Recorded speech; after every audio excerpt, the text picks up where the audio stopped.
Yeah, so, some of these headlines, they don't maybe feel like at first glance that they are related. But when we were talking yesterday about the Epic City situation, the proposed Sharia law town for the far east of Collin County, and we talk about the gentrification complaints that are happening for a West Oak Cliff development, and we talk about what's happening with the flagship Neiman Marcus in downtown Dallas and how much of your tax dollars are they going to throw at a giant corporation to make sure they have a store that you never go to still in business.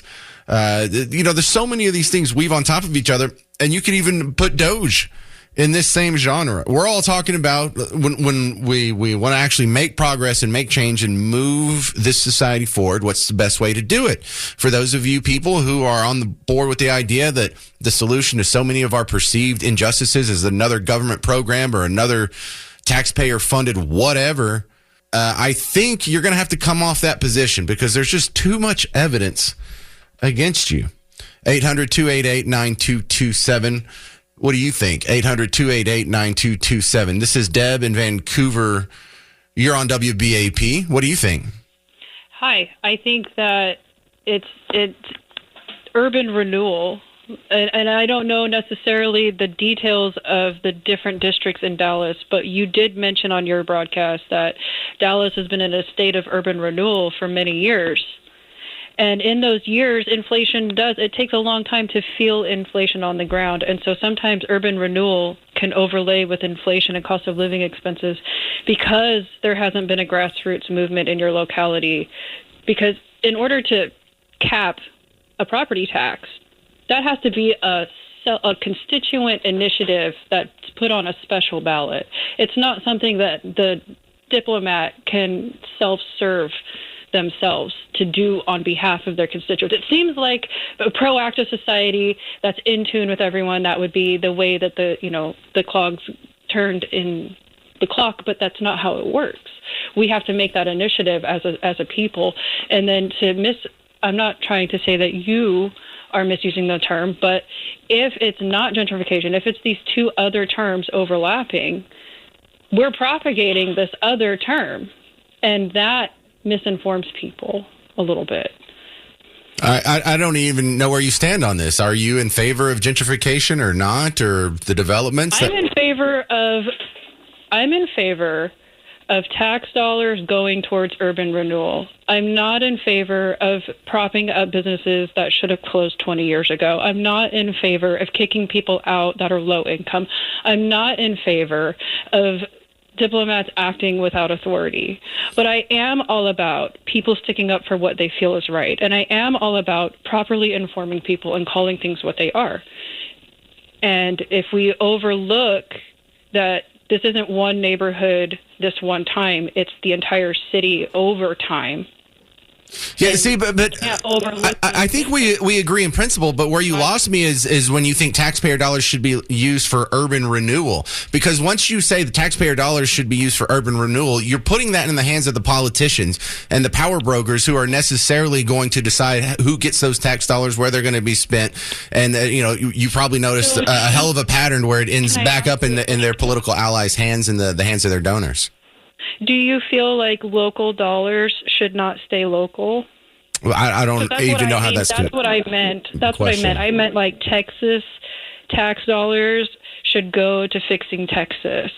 They shouldn't be sent to Kentucky to fund their schools. No, I agree there. But I don't even think in an intra-municipal... should be okay. All right. Thank you very much. That's Deb in Vancouver. All right. My next guest, Brian Harrison, you're going to love this. Speaker Dustin Burrows of the Texas House of Representatives tried to start a session today, and there has to be 100 people there. There has to be a quorum.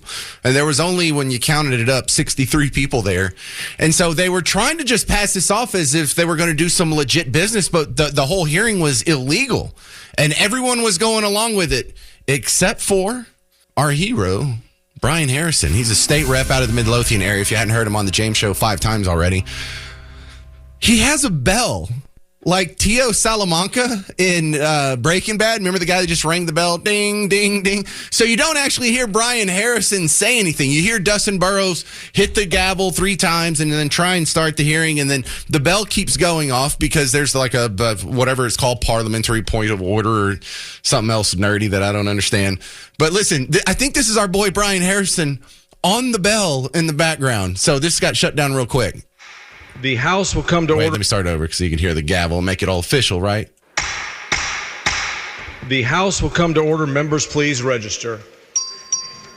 That's Brian. I think that's Brian. Mr. Harrison has requested strict enforcement. Strict enforcement. How about just enforcement, period? How about we at least count? Look, he's just hammering the thing. He's not stopping. Have all members registered? He's going to be on the show in about 6 minutes. This is hilarious. Have all members registered? This is like the opposite of Scott Jennings' job. He has the best jobs. Brian Have has all members registered. He has the worst job. A quorum is present. The House and Gallery, please rise for the invocation, which will be offered by Pastor Scott Wall from Capital Commission of Austin. That's a lie. They have to do a roll call. Verification has been requested. Verification is granted. Members, take your seats. All right, and so then they spend like 12 minutes doing this boring thing where they're like, Representative Green, is Representative Green here? Representative Green, can you register your attendance? Okay, next one. Representative Hunt, are you here? Can you register your attendance? No. All right, strike them from the... And so they only got 63 House members there, and they couldn't go forward. I don't know what they were going to do, but whatever they were going to do was going to be in an illegal hearing, and everyone was going along with it, except for Brian Harrison. And so then I skipped forward about 12 minutes to the... A quorum is not present. The House will stand adjourned until 10 a.m. tomorrow. Look at that. One dude just stopped an illegal House proceeding from going forward. And this is in a House session where they haven't passed any bills yet. All this stuff that you see flying out of the Senate with the THC or the gambling or the school choice or whatever, none of that's even been touched in the House yet. So you'll hear from Mr. Ding himself. Brian Harrison is coming up next. He's my next guest on the James Show. I wonder if he brought his bell with him. Instead of just having him on the show, I'll just ask him questions. I'll be like, hey, Brian, ring once for yes, ring twice for no. My next guest, Brian Harrison. Welcome back to the James Show. State Rep Brian Harrison out of the Midlothian area. Did you have a good day in the state legislature? Well, I was able to finally make it be a good day for the Constitution. But yeah, you're making me a little bit jealous. My old friend Scott Jennings and I are friends from a long way back. Used to be coworkers, and I am jealous because he does have a slightly better job than I have right now. But if you look at it from another lens, which is if you care about the Constitution and law and order and trying to shrink government, you know what? I'm really blessed to get to, even though it's a hard fight, way harder than it should be in Texas. I'm really honored to every day get to do my damnedest to protect freedom and liberty and the Constitution in the great state of Texas. I just never imagined I'd be having to fight so many Republicans to get that job done. So is this you from this morning? Listen to this. This sounds like you. Is that you on the bell at the floor of the House? It's actually not me on the bell. I don't know who was ringing the bell, but I may have to bring a blowhorn or, a PA system because they were ignoring me. If you turn the volume, you'd have to turn it up real loud, but you can hear me yelling because they're so lawless. I had made a motion to require you have to be in your chair to register that you're on the floor today because I walked on the floor. There weren't 40 people there when I walked in. I said, there's no way we have a quorum. And so I went up. And a quorum has to be 100. Yeah, we have 150 members. For official business to happen, there has to be 100 people there, and there wasn't. Yeah, we have 150 members. You got to have at least 100. I mean, that's 2/3. That's not even that high of a bar. And we were nowhere near that. So I made a motion at the beginning. I said, you got to be in your seat because what was happening is everybody was running around and pushing the buttons for all the other members who weren't here to make it look like we had a quorum. And I was like, Texas didn't vote for this. So you can hear me at the beginning scream because they tried to ignore me, and that's what he kept the bell open, which means voting is still allowed. He kept the voting open to allow members to run around and push everybody else's buttons, and that's when I started screaming, and that's when he said we have a quorum, even though if you look at the floor, there's maybe 40 people on the floor. Well, look, I looked, and it was maybe 60 people totally in the room. I guess all of those weren't representatives. Yeah, that's right. There was staff and other folks in there because by the time I forced the verification vote, he tried to ignore me, but I literally had to almost storm the stage and say, you have to honor my motion to verify this vote. And he looked defeated and was like, yeah, call it. And by the time he was done, which took like 15 or so minutes, they were texting everyone, get to the floor. So they finally dragged in several more, which got him up to only 63, which is pathetic because the Constitution requires us to be here. But I'm just sick and tired of the lawless corruption of the Texas House. Texas voted for Republican leadership, but Democrats run the chamber, and that means he's grounded to a stop. And what was he wanting to do today, by the way? We were going to pass a resolution, so we were going to do something. We were going to pass a resolution to honor a Democrat Party activist. That was what was on the agenda for today, and they were going to lawlessly pretend we had a quorum and go about doing it. But Texans just have to know what's going on. They voted to end property taxes and to stop taxpayer-funded DEI and transgender ideology, and unfortunately, the Texas House is hell-bent on doing the opposite. That sounds illegal. Isn't there some manner of enforcement mechanism, Brian? It's a great question, and I get asked that a lot. I've spoken with a lot of attorneys and folks in the Attorney General's office. The Constitution does give the House a lot of discretion to organize itself, but the Constitution does require that we're there when we're in session, and we're in session today. And as far as best I remember, I didn't write the Constitution, okay, but I took an oath to uphold and protect and defend the Constitution of this state, as did 150 other people. But only 63 could even bother to show up to work today. And by the way, are they tired? Are they worn out? We've had 10 long weekends for the past 10 weeks, and they can't be bothered to show. We were only going to be on the floor for 2 hours a day. They couldn't be bothered to show up for 2 hours in defiance. Wait, Brian, is this the first weekend y'all haven't had a long weekend?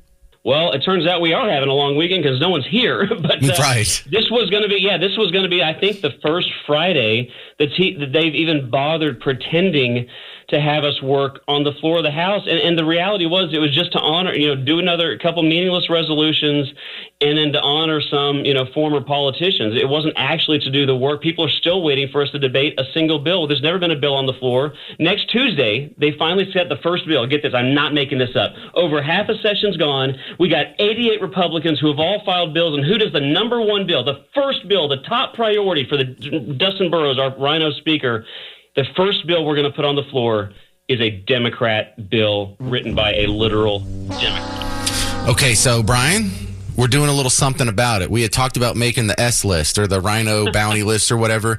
I remember. I did it. So, and I can't say I did it because we whined about it on the radio show and then on social media. Someone actually put the list. You put the list out there and then someone else typed it out. And then some great person in Florida, Kat Britton, she goes by the Big Booty Breakfast Taco on Twitter. Stupid name, fantastic map. So it's available at WBAP.com right now, but go to our social media. I tagged you in it. If you go to the WBAP Facebook or X account, it's linked right there. You can go see if this is one of your representatives because I have the district map up there and the list of people. So you can find out if this is your person and find out if you need to primary someone so we don't go through this again in 2 years. But I don't think there's a whole lot we can do for you with what's remaining of this session. How much time y'all have left? Oh, it's like 60. It's like 60 days about. And here's the thing that's so saddening. It's infuriating. Is that Texas? Look, I love this state, and we've got a reputation, James, as we've talked about, for leading in freedom and liberty. And I want Texas to be the number one state for liberty in the whole country. Hell, I want Texas to be the number one state for freedom in the whole world. I want the planet looking to Texas to learn how to govern in a conservative fashion where liberty and the prosperity that comes with it reigns supreme. But we can't do that if the Texas House is going to be both corrupt and lawless. So the number one mission right now is just to bring in a new level of transparency that we've never had down here, peel back the curtain, let Texans know the betrayal that is happening, the weaponization of their tax money that's happening against them, against their values, and against their children by the so-called Republicans that they voted into office. Texans deserve the truth, and we've just got, it's about time we do whatever we can so that the state of Texas starts living up to our small government reputation. Well, people who listen to us put the list together. I put it up on WBAP.com. Help me pass this around, because I think a lot of people just aren't aware, because this is for listeners like, hey, people in Forney, we're talking about your representative. People who are in Fort Worth, there's one of your representatives there. People in Palestine, talking to you, talking to people who are listening in Allen, and there's another Dallas one, Frisco.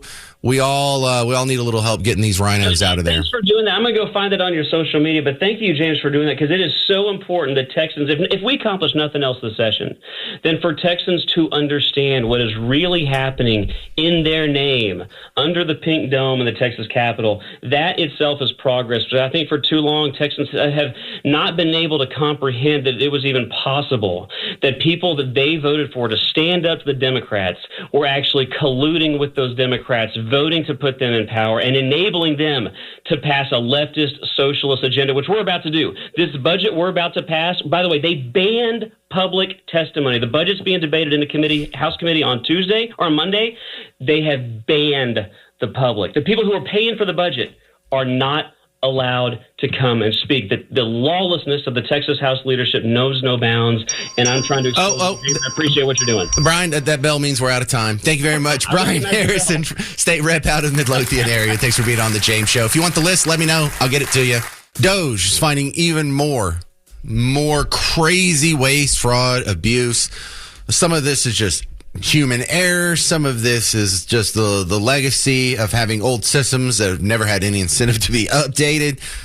But in a beautiful display of transparency, he and a bunch of the DOGE nerds were interviewed by Brett Baer for a solid half hour last night. And so if people were saying they're doing all this behind closed doors, whatever, how much more transparent could they be? You realize Kamala Harris didn't sit down for a 30-minute interview with Fox News, just unprepared, no edits, promise, no review of the questions that were going to be asked. It was just an off-the-cuff conversation, more so than an interview. That was more than you got from the person who was asking you to vote for him for president. So let's go dig into this. Now, you've heard about a lot of the crazy things, how they use some old salt mine or whatever, and let's go to the SBA, Small Business Association. You heard about the corruption in the USAID, Department of Education. But SBA, what could fraud even look like in the Small Business Administration? If, for example, there were over $300 million of Small Business Administration loans that has been given out to people under the age of 11. Well, actually, to add to it, it's $300 million under the age of 11 and over $300 million to over the age of 120. Definitely small business loans, correct? Yes. The oldest American is 114. So it's safe to say if their age is 115 or above, they're fake. Or they should be in the Guinness Book of World Records. And we should not be giving out loans to babies. So the youngest recipient of a Small Business Administration loan is a 9-month-old, which is a very, very precocious baby we're talking about here. So obviously it was just fraudulent.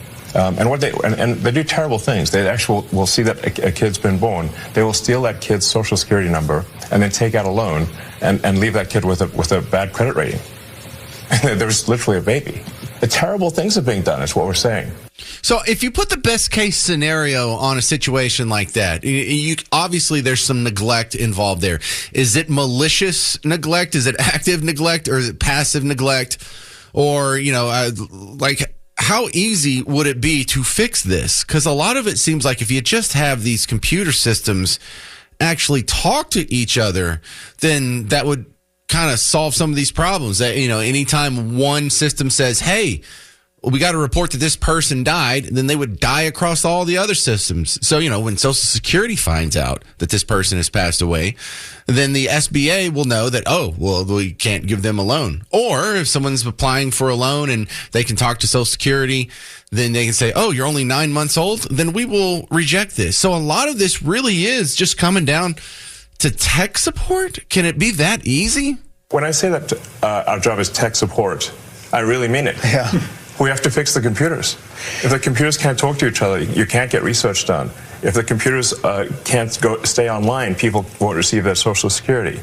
So what we have here are a bunch of failing computer systems that are preventing people from receiving their benefits, that are preventing people from preventing research from happening, that are extremely vulnerable to fraud, and we're fixing it.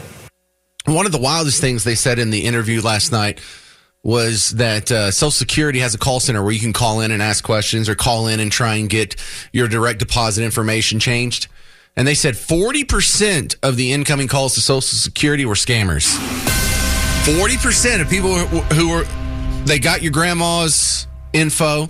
They try and call into Social Security. They say, yeah, my name is Grandma Parker, and I would like to change my direct deposit information. Okay, what's your maiden name? What's your bank routing number? Whatever. And if they have all the information, they can get Grandma's next check diverted to a different account. And maybe it goes by for a couple months before Grandma notices. And then when they get shut down, they can't track down the thief. He's already done it to 1,000 other people, made off with the money, laughing over the horizon in the distance. That is what we're dealing with. 40% of the calls that go into Social Security are scammers. Why? Because Social Security is so easily scammed. Social Security doesn't have the built-in incentives that your business has to not get scammed. Do you think where I work, you think WBAP is just accidentally sending out money? You think WBAP is just accidentally playing extra commercials for people who didn't pay for it? No, just like at your business, motivated by the evil profit, we have a built-in incentive to be efficient, to make sure we don't hand out money to people who aren't supposed to get it. And if there's going to be fraudsters, we have positions put in place where we get regular training, we get updated network stuff, we have firewalls, we have training classes, and we have spam filters and all that stuff. We have a built-in incentive. But if you're Social Security, who cares if you send out $1 billion in fraudulent payments? Are you at risk of going out of business? What's your incentive to stop that? Do you get paid the same? Is there going to be a stock buyback on Social Security that's going to boost your wealth? Or is there going to be a cut in the dividend that you get? No, there's no incentive to fix this stuff up. So it feels like, I don't want to say this is what's going to happen, but it feels like if you just update the computer systems, a lot of this gravy train, a lot of this fraud and grift goes away. But that's not nearly enough. That's not what we voted for. That's not what we asked for. That would be a duh. We should do it. But I still want to see some bigger cuts. Coming up next, you're going to hear from a guest on the Jon Stewart Show, where a guy was explaining this, rural broadband access that was part of Joe Biden's infrastructure plan. Now, we have a similar state version here, and I bet the rules are pretty close to the same. But you should hear how ridiculous, how inefficient this system is. And because I want you to apply this anytime someone says they have a government fix for anything. Whether it's a government fix for medical costs or the cost of college or biomedical research or infrastructure or rural broadband. This is the system you're calling for. It's even worse than you think. Did you know that they're expecting to cut just like a straight up $1 trillion out of the budget, just out of waste, fraud, and abuse? Did you realize that there was a 9-month-old baby that got awarded a small business administration loan? Did you realize that? Did you know that there were, how many people was it? Like the 300 million people over the age of 115 that have an FBA loan? $300 million worth of SBA loans going to people that are older than anyone alive. Did you know it was this bad? 800-288-9227. 800-288-9227. Now, you can call in and you can brag like, no, man, this is exactly what I expected. I knew it was this bad. All right, fine. Aren't you a cool guy? But be honest with me. This is worse than you expected, isn't it? So I am having fun watching the people who have been kind of partial to government programs, who have argued against me for 20 years on talk radio when I say these things need to be cut. Department of Education needs to be cut. USAID shouldn't exist. All these government programs and interventions and subsidies and funds and entitlement programs and social programs shouldn't exist. So it's the least efficient way to go about it. Now, we had a microcosm of that in Texas 2 years ago. In 2023, there was a big push that got passed in Texas for rural broadband access, which really made me mad at the time because we had already passed a bill under Joe Biden for rural broadband access. So we're duplicating that function. But I want you to listen to just how inefficient it is. This is Jon Stewart. with his guest on, I saw it yesterday, so maybe it's from yesterday, explaining what's built into the rural broadband access process. And you tell me if this is worse than you thought. We have to issue the notice of funding opportunity within 180 days. That's step one. Step two, which all 56 state applicants completed, is states who want to participate must submit a letter of intent.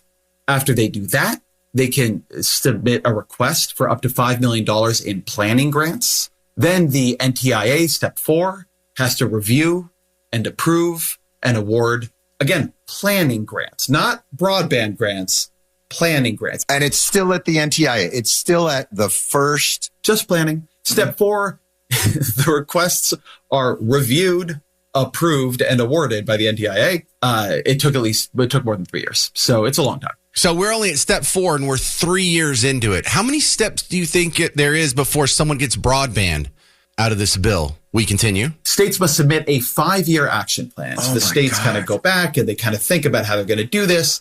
And they don't just say, okay, thank you for the money. We're going to spend it. And you can see how it worked out later. We're like, here's our 5-year action plan. Then the FCC must publish the broadband data maps before NTIA allocates funds. So having done the NOFO, the letters of intent, the request for planning grants, then the review, approval, and awarding of the planning grants, then the 5-year action plans. In between that, the federal government has to put forward a map saying where it thinks we need rural broadband subsidies. And then, of course, the states need an opportunity to challenge the map for accuracy. And you can imagine this doesn't all happen in like a day. Okay. Step 7 is NTIA must use the FCC maps that were already challenged for allocation decisions. Step 8 is states must submit an initial proposal to the NTIA. Then, is that the result of their $5 million planning fund? This initial I assume, proposal? but then what was the 5-year plan? And what the did they apply for? What was their NOFO? Like, if the 5-year action plan isn't the initial proposal, then what's the 5-year action? Forget NOFO. Okay. MOFO. Step 9, NTIA must review and approve each state's, again, initial proposal. Step 10, states must publish their own map and allow internal challenges to their own map. Wait, who's challenging it within the state?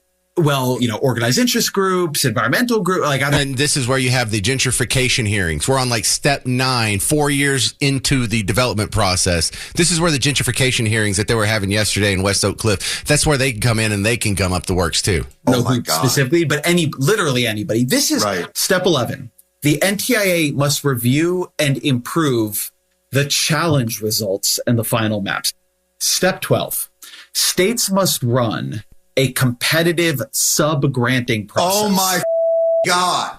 At step 12, after all this has been done. Step 13, states must submit a final proposal. Step 14, the NTIA must review and approve the state's final proposal. End scene. I'm speechless, Ezra. Honestly, it's far worse than I could have imagined. Jon Stewart said it's far worse than he imagined. Is this worse than you imagined, what DOGE is uncovering? Or did you know that it was this bad? Did you know it was this ridiculous? This is why I don't think we should use government to solve almost anything. Whether it's your Social Security or rural broadband or whether we need a fast choo-choo train from here to Houston. Terrible. What a terrible approach to solving problems. Could there be anything less efficient?